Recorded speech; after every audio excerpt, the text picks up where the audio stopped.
A través de la historia de todos los tiempos, ah, han existido hombres que han marcado la historia de los pueblos, la historia de la humanidad,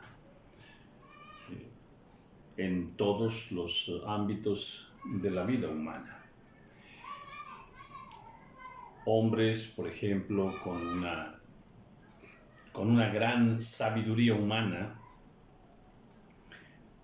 hombres con una gran cultura, grandes literatos, grandes filósofos,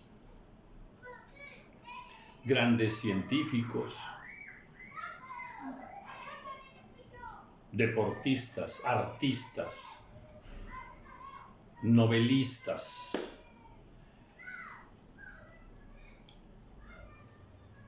Hay hombres que han sobresalido durante su vida en alguna actividad humana, alguna tarea humana. Y los hombres han buscado perpetuar su obra, su ejemplo.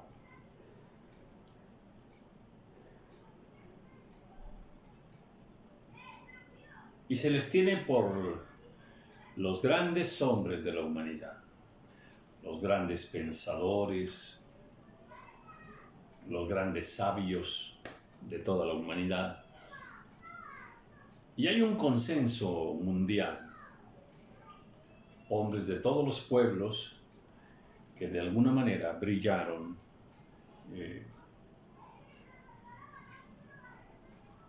hicieron grandes inventos, por ejemplo, inventos que beneficiaron a la humanidad para la posteridad.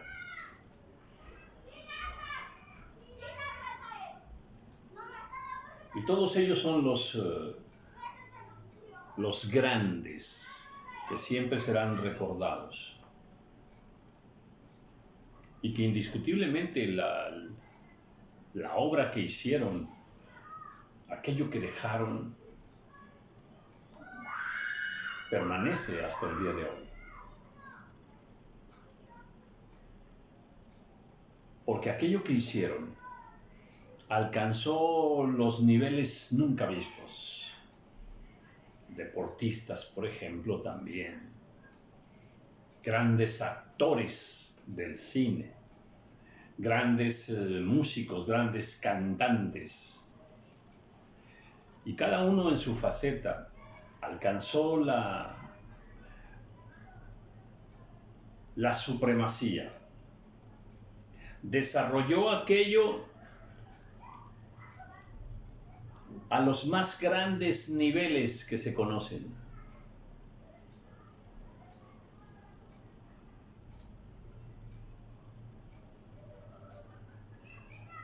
Casi a un nivel de la perfección. Aquello que hicieron fue casi perfecto.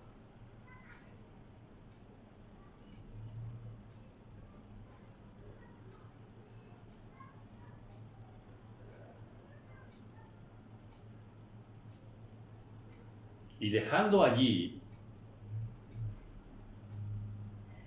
ese nivel de grandeza, la perfección,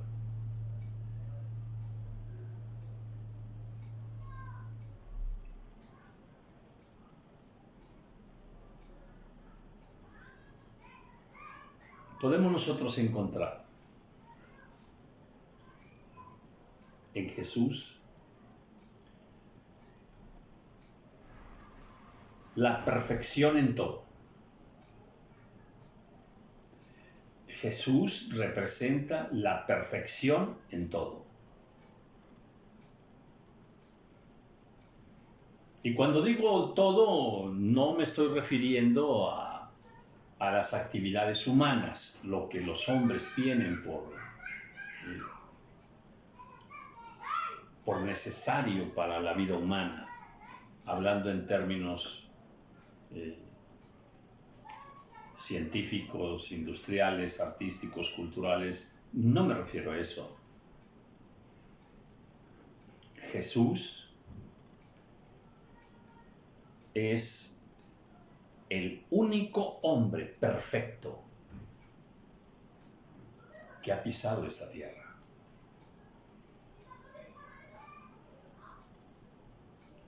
Nadie más ha alcanzado el nivel de la perfección.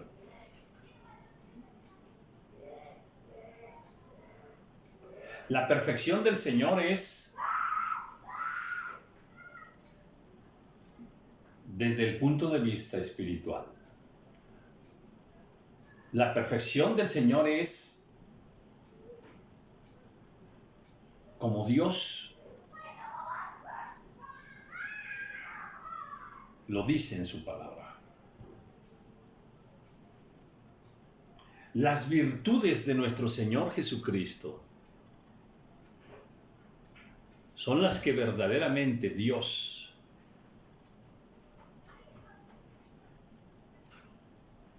aprecia.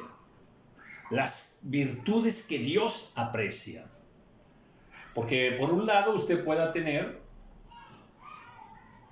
a un hombre encumbrado, humanamente hablando, con la máxima gloria humana en la actividad que usted quiera.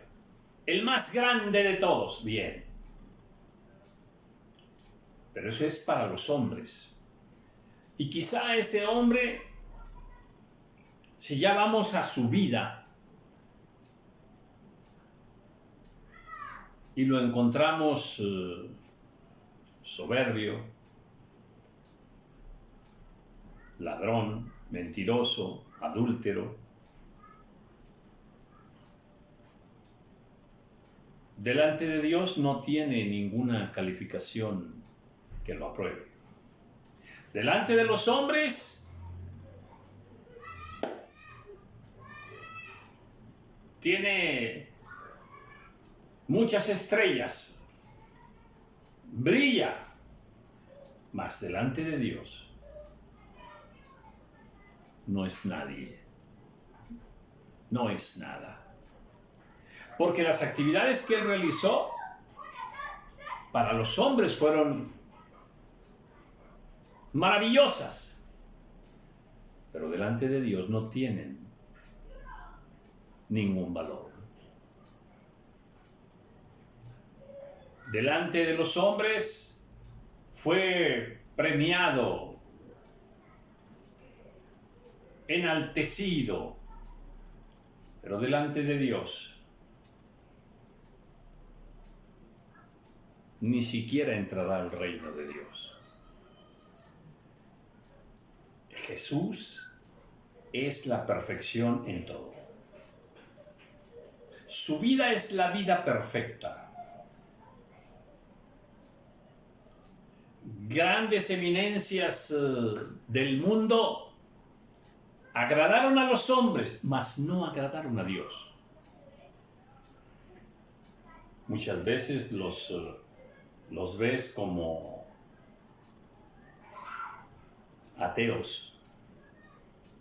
Grandes hombres para la humanidad, pero ateos en su fe. Entonces, si a alguien debemos nosotros enaltecer, glorificar, alabarlo por los siglos de los siglos, es a nuestro Señor Jesucristo, perfecto en justicia, perfecto en amor, perfecto en santidad, perfecto en obediencia, perfecto en humildad, sabiduría perfecta, la sabiduría de Dios en él, perfecto en todo lo que dijo, todo lo que hizo, lo hizo perfecto.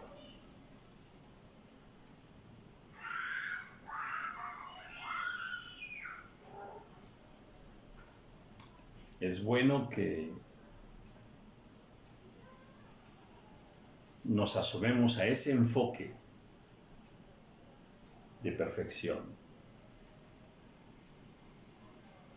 de nuestro Señor Jesucristo. Una vida perfecta, una obra perfecta.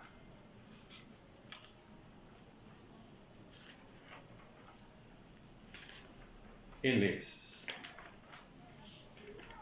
nuestro Señor.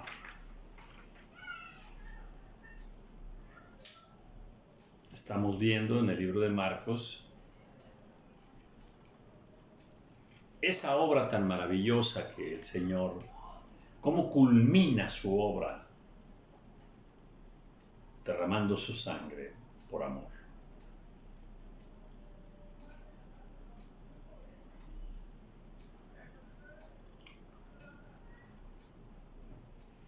Sigo aquí en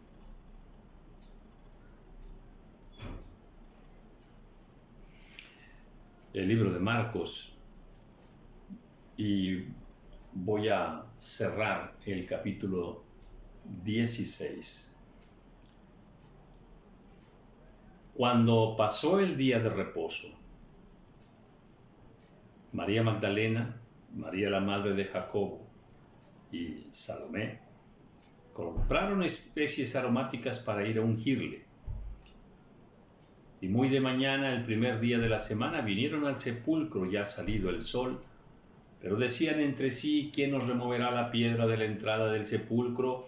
Pero cuando miraron, vieron removida la piedra, que era muy grande. Y cuando entraron en el sepulcro, vieron a un joven sentado al lado derecho,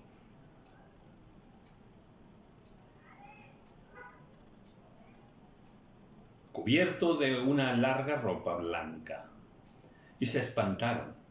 Mas él les dijo: no os asustéis, buscáis a Jesús Nazareno, el que fue crucificado, ha resucitado, no está aquí. Mirad el lugar donde lo pusieron. Pero id, decidle a sus discípulos y a Pedro que él va delante de vosotros a Galilea. Allí le veréis, como os dijo. Y ellas se fueron huyendo del sepulcro porque les había tomado temblor y espanto.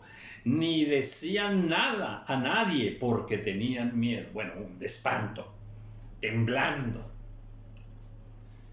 Dije en el video anterior que qué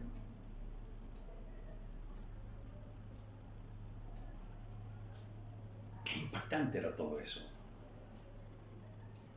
Todo lo que estaba ocurriendo era de locura.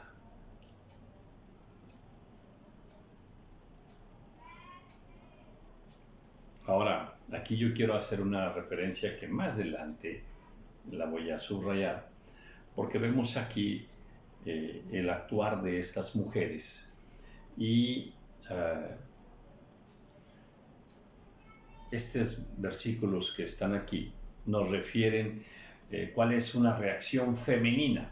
Otra vez, esta es una reacción femenina en diversas situaciones. Y la Biblia nos enseña que el alma de una mujer no es igual al alma de un hombre, que el corazón de una mujer no es igual al corazón de un hombre. Y aquí las vemos a ellas expresándose tal cual, como tres mujeres que aman a Dios y lo viven, lo sienten, lo expresan en su calidad de mujer. Están asustadas, tienen mucho miedo, están temblando. Y no era para menos, en verdad. Entonces ellas se van espantadas, asustadas. Habiendo pues resucitado Jesús por la mañana, el primer día de la semana, apareció primeramente a María Magdalena, de quien había echado 7 demonios. Empieza el Señor a manifestarse y se le aparece a María Magdalena. Yendo ella, lo hizo saber a los que habían estado con él. que estaban tristes y llorando. Qué cosa tan hermosa, ¿eh?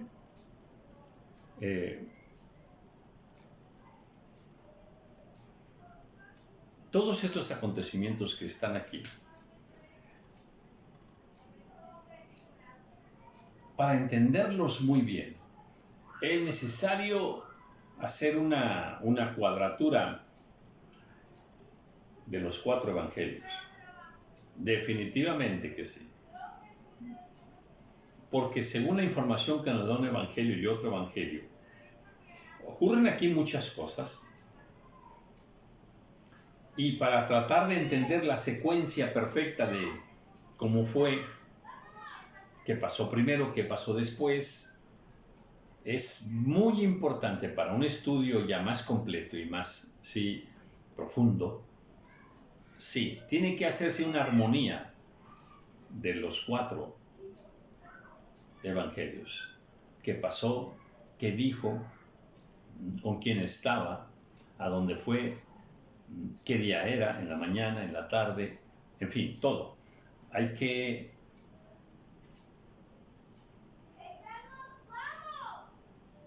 estudiar versículo por versículo de cada uno de los 4 evangelios, porque los 4 evangelios hablan de estos pasajes.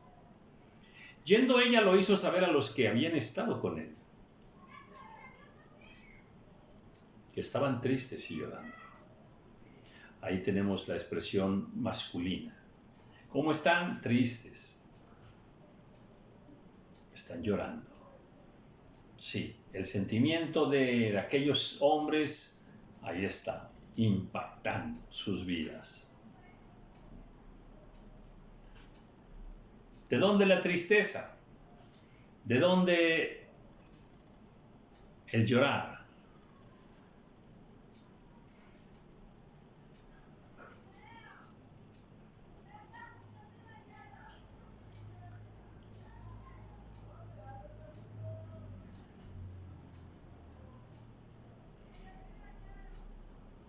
Los hombres llorando.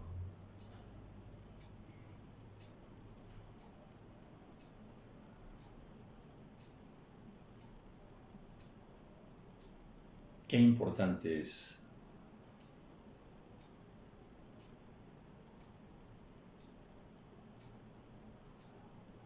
tener esa libertad para expresar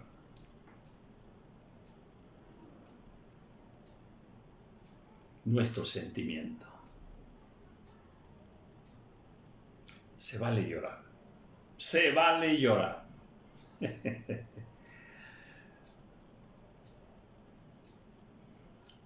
Y si en algún momento de nuestras vidas ocurren cosas que nos entristecen, no tenga usted ninguna pena por llorar.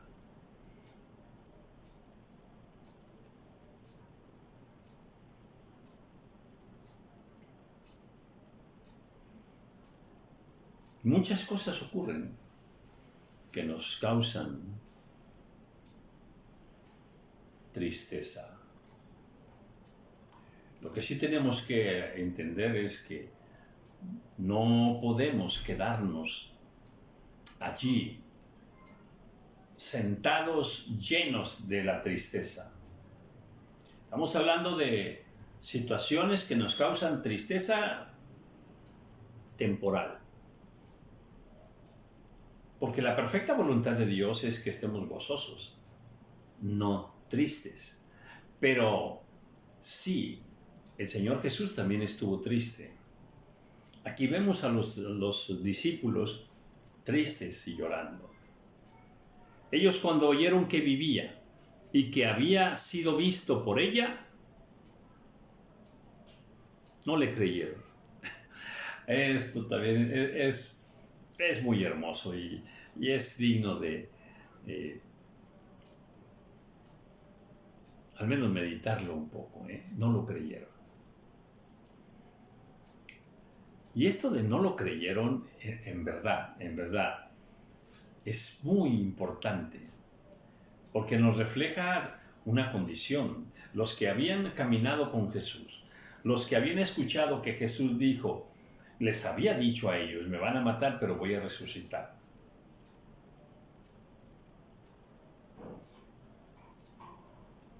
No creían lo que les estaba diciendo Magdalena. No le creían. Atención con esto. Atención. Porque a veces el sentimiento, el dolor, la tristeza que estamos padeciendo, atención, no nos permite ver la realidad. No nos permite entender la verdad. Diríamos en términos muy de ahora, estaban bloqueados. No creían. Era tanta su tristeza, su dolor, su incredulidad, que no creían. Finalmente se apareció a los 11 mismos, estando ellos sentados a la mesa, y les reprochó su incredulidad. Ahora, recordemos que también se les apareció, bueno, de acuerdo a otro evangelio, a aquellos 2 siervos que iban en el camino a Emaús también. Entonces el Señor tuvo muchas apariciones dando testimonio. Finalmente se apareció a los 11 mismos estando ellos sentados a la mesa. Y les reprochó su incredulidad. ¿Qué les reprochó? Su incredulidad. ¿Cómo eran entonces los apóstoles? Incrédulos. ¿Cómo eran? A ver, hay que subrayarlo. ¿Cómo eran los apóstoles? Incrédulos. Dice aquí, les reprochó su incredulidad. Y hay otra cosa que les reprocha, y esto es más grave. Les reprochó su incredulidad y dureza de corazón. Y dureza de... ¡Ay, Dios mío! Déjeme darle un cuadro espiritual de los apóstoles. Son llorones, son cobardes porque son traidores, traicionaron al Señor, lo dejaron solo. Son incrédulos y tienen duro el corazón. Bueno, pues ese es el estatus espiritual de los apóstoles en ese momento. Otra vez.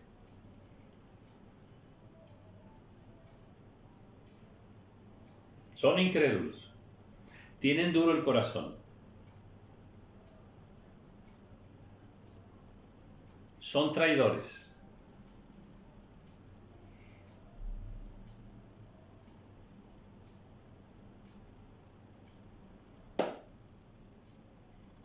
Como que no es un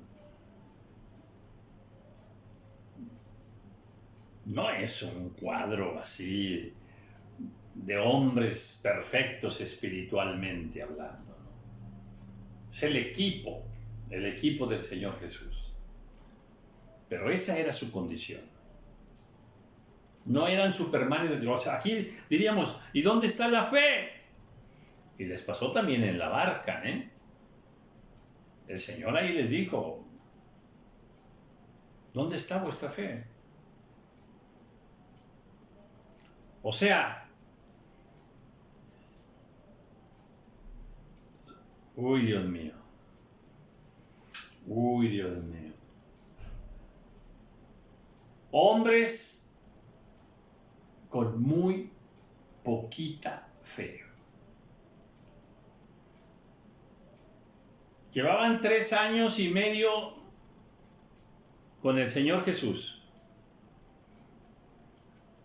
No habían crecido mucho.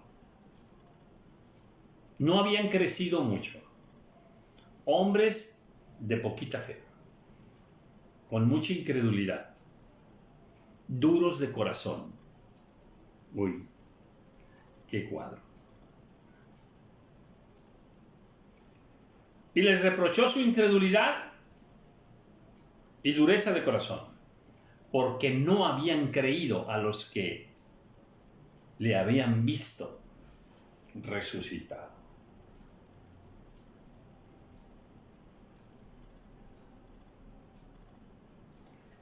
Y les dijo: id por todo el mundo y predicad el evangelio a toda criatura.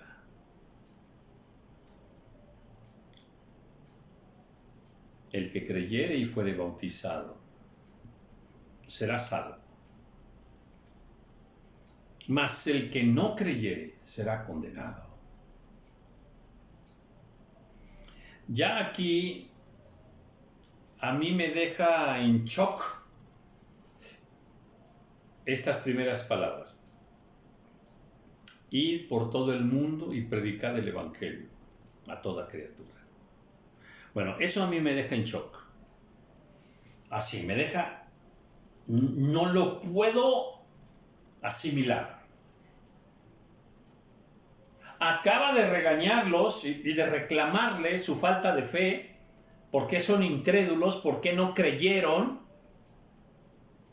por qué tienen duro el corazón. O sea, se los acaba de decir hace un minuto. ¡Un minuto! Y ahora les dice: id por todo el mundo y predicar el evangelio a toda criatura. Y ahí es que eso es lo que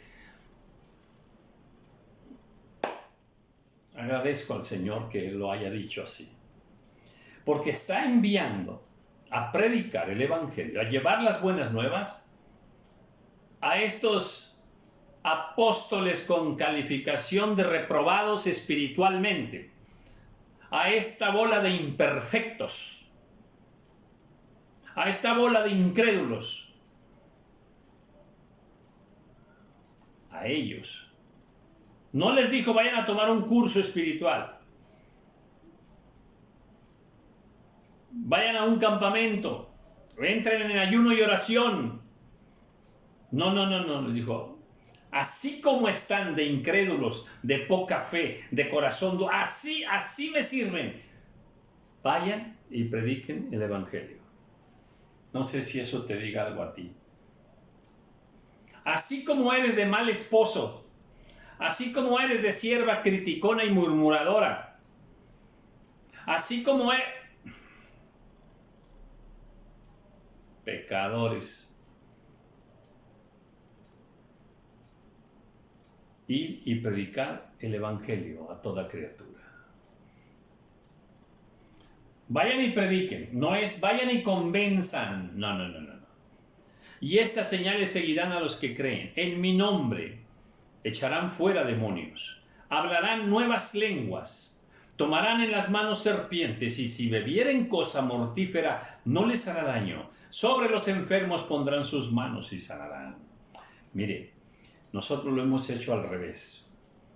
Atención, el mensaje es id y predicad el evangelio.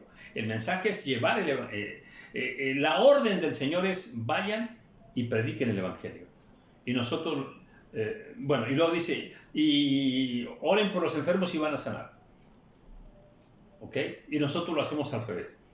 Vamos a orar por los enfermos y luego les predicamos el evangelio. Hacemos una especie de negociación con la enfermedad, con la oración. No es así. No es así. Lo importante es predicar el evangelio. Eso es lo importante. Las sanidades vendrán después.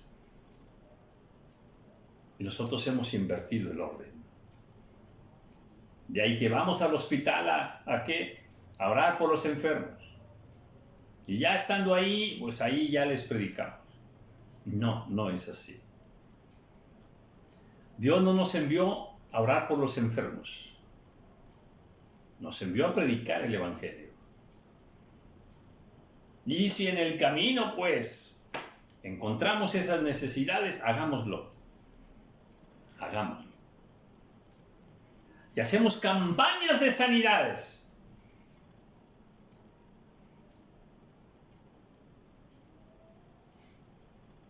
Y el Señor, después que les habló, fue recibido arriba en el cielo y se sentó a la diestra de Dios. Y ellos, saliendo, predicaron en todas partes, ayudándoles el Señor y confirmando la palabra con la señal. Ahí está. ¿Qué hacían los apóstoles? predicaban el evangelio.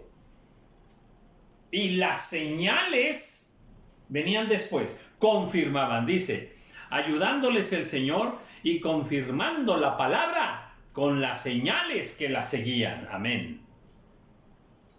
Entonces, esto hay que tenerlo muy claro, porque como iglesia lo hemos invertido de muchas formas. Presentamos al Señor como para resolver el problema de aquella familia que trae problemas, que se acerquen a Dios porque Dios les va a arreglar su problema familiar. No es así, no es así. Acérquese a Dios porque Dios la va a sanar. No, no es así. El mensaje es llevar el evangelio, las buenas nuevas, el sacrificio del Señor, el perdón de pecados, el arrepentimiento, que los hombres reconozcan su condición de pecado, que se vuelvan al Señor. Las señales vienen después. Otra vez. Y ellos saliendo predicaron en todas partes, ayudándoles el Señor. Esto es maravilloso. Ayudándoles el Señor. Oh, eso es maravilloso. Vayamos y prediquemos el evangelio. El Señor nos va a ayudar. No te fijes en tu propia condición espiritual. A lo mejor estás pasando por luchas espirituales, tienes poca fe y tienes muchos errores espirituales como persona. Mira, sigue trabajando en tu vida personal, pero no te detengas. Tú lleva el evangelio, lleva las buenas nuevas. No creas que entre más espiritual seas tú y llevas el evangelio, se van a convertir. ¡No! Las personas no se van a convertir por lo maravillosamente espiritual que eres tú. Se van a convertir por el Señor, no por ti. Lo que tenemos que hacer es llevar el evangelio a toda criatura, ayudándoles el Señor. O sea, el Señor nos va a ayudar. Y Él va a confirmar la palabra que demos, dice aquí, con las señales que la seguían. Entonces vayamos, llevemos la palabra del Señor, llevemos el mensaje de salvación y el Señor va a confirmar esa palabra con señales y prodigios y milagros. ¡Noche de milagros! ¿Cuál noche de milagros? No es primero los milagros y después la conversión al Señor. No, es primero el arrepentimiento, es primero llevarles el amor de Dios, el sacrificio de nuestro Señor Jesucristo. Y las señales vienen después. Esto es muy importante, porque hemos negociado prosperidad